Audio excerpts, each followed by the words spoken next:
Good morning. Welcome to another episode of Yappin in the Morning. My name is Dustin. Today we got a few topics that I want to talk about. It's been a slow week to the start. Towards the middle, we started to pick it up a little bit. So we got rumors of Gronkowski coming back out of retirement. That's going to be massive. Today we had a little bit of a Matthew Stafford meeting with Tom Brady in the mountains of like Colorado. So that's going to be an interesting topic. And then we got the Giants representatives also met with Matthew Stafford. We're going to cover the whole Matthew Stafford situation. And then we're going to end it with the Tush Push not getting banned and what I think about it. So yeah, let's jump right into the Gronkowski rumors. I think Gronk coming back would be just the funniest thing because the rumors said that he was going to come out of retirement and come and play with Bo Nix and the Broncos. So I think with the Broncos are just going to be a fun team to watch this next season. They make the playoffs with the rookie quarterback. Obviously, Sean Payton's a fun coach to watch. I think they get a couple more pieces in to help out that young defense. The Broncos are going to be a legitimate threat in the AFC. You can call me crazy if you want. That defense is legit. They got aired out by the Bills. We don't have to talk about that. But I do think that if Gronk did come and join that young team, it would just really be fun. Like, kind of be like a Grandpa Gronk coming back and helping out Bo Nix. But Gronk really isn't that old. All right, I think he's younger than Kelsey. Might have to fact check me on that. I do think he's younger than Kelsey. But he did come out and clear the air today. He said that they know Gronk better than he does. So I think it's fair to say that Gronkowski will not be coming out of retirement any sooner than Tom Brady comes back. Maybe if Tom Brady comes back and plays quarterback for the Raiders next season, then Gronk will come and join that squad. I don't see it happening. Next up, we got the Raiders pushing hard for Matthew Stafford. This one was kind of wild to me. I read this story today.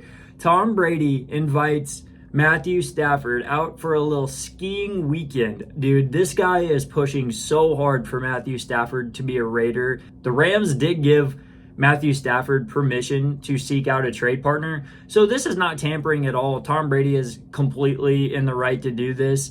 I just think that they try to disguise it as like a random meeting. Like, there's zero chance that they both end up booking the same cabin for the same weekend on the same mountain. Not a chance in hell. Tom Brady set this up. Tom Brady wants Matthew Stafford to be a Raider next season. Let me know what you guys, if Raiders fans, if you guys are watching this, do you want Matthew Stafford? He's an aging old man. He wants $50 million a year, but he does still have a couple of years of top 10 football left in him. I'm curious I know Giants fans are completely out on Matthew Stafford, even though we're going to have to get into that in just a second. But he's going to give you winning football for a little bit. Like, the Raiders would be a fun team to watch in the AFC West, and they would be come back and competing. And there's a chance that with the Chargers on the come up, the Broncos on the come up, the Chiefs still hoisting the AFC West crown for like the past decade, the Raiders gotta get their come up too, man. Maybe they make a big move for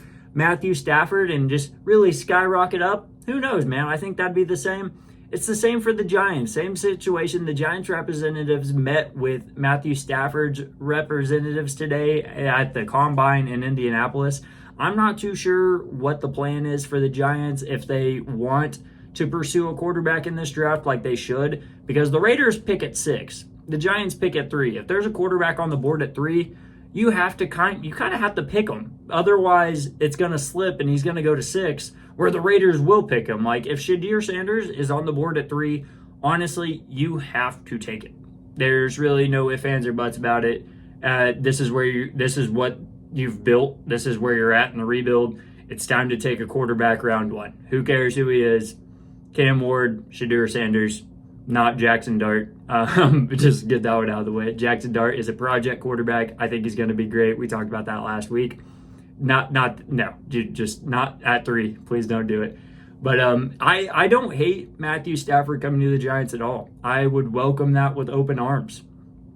Like I said earlier, he's going to give you winning football now. And the Giants haven't had winning football in a while. the 2022 playoff run. That was such a Mickey Mouse playoff run. Like, it was insane the amount of luck that season held. It was a lot of fun, but that team was not good, dude. Like, that team's number one wide receiver was Isaiah Hodgins. Like, that team was not talented by any means, but a lot of one-score wins was a fun thing for a fan. Like, those are fun wins for fans.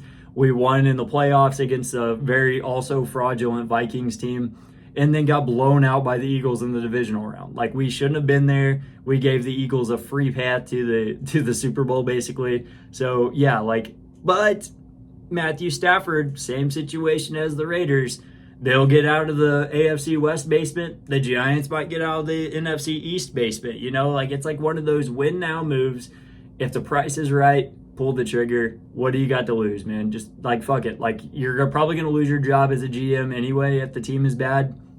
Probably time to just say, hey, let's make a couple fuck it moves and see if we can get some winning football right now. And I know Malik Neighbors would really appreciate that.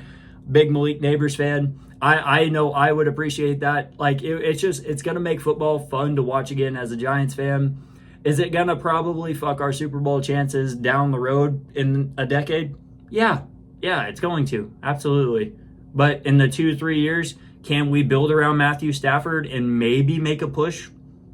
2-3 years, we maybe make one push for the Super Bowl? Maybe. That's just something that happens. The Rams did it. It's literally a thing that anything can happen. You build around your core that you have. We have a pretty talented core, but, you know, like, just not great, like, altogether. Like, it's just, you got to go and plug in pieces. If you go and get Matthew Stafford, you have to also go and get all the plug-in pieces. Otherwise, it's a wasted fucking move, dude. All right, like, I'm gonna be done with that tangent. But if you go and get Matthew Stafford, you got to expect the Giants to be just making moves all across the free agency board. I'm talking picking up Trey Smith. I'm talking about maybe getting Drew Dalman, the Falcons center. I'm talking like you just have to be making moves everywhere. You got to be trying to sign Chris Godwin. You got to be filling gaps like crazy. We got to be going after DJ Reed. Just got to be filling every gap possible. If that means screwing your next 10 years, you're already doing that if you pay Matthew Stafford $50 million. All right, like I said, we're going to be done with that tangent. On to my next topic. The Tush Push is not getting banned. So one team, they tried to be anonymous about it. The Packers did try to get the Tush Push banned. What do I think about the Tush Push? Do I think it's a cheap play? Yeah. It's unguardable. Yeah, that's part of it. It's not a football play. You can call it a rugby play all you want. It's a completely illegal play. Nobody gets hurt from it. It is what it is, dude. If teams can't stop it, that just means you're doing something right. As a Giants fan, I hate the Eagles. You can't hate the play, dude. If the Giants were the best at running the Tush Push, I would say suck it the fuck up. And that's what Eagles fans are doing, and you kind of just got to take it. Like, yeah, we can call it a cheap play all we want. I will continue to call it a cheap play. Should it be banned? Absolutely not. They're the best at it. They're going to continue to be the best at it until their quarterback, who squats 897 pounds, is not taking the snaps anymore. So, yeah, it's just one of those plays. You kind of just got to suck it up and move on from it, man. Like, it's not that big of a deal. Whatever. Let me know what you guys think about the Tush Push in the comments. That's going to do it for this morning episode. I know we kind of went in rants in certain areas and such. Whatever. I had a lot to talk about. My bad. This episode did run a little short. We don't have a mailbag this week. If you guys want to contribute to the mailbag, like I said last week, go to @DJ on Twitter, and I'll be glad to answer all your questions. Just wait for me to tweet it out. And that is all I got for you guys this week.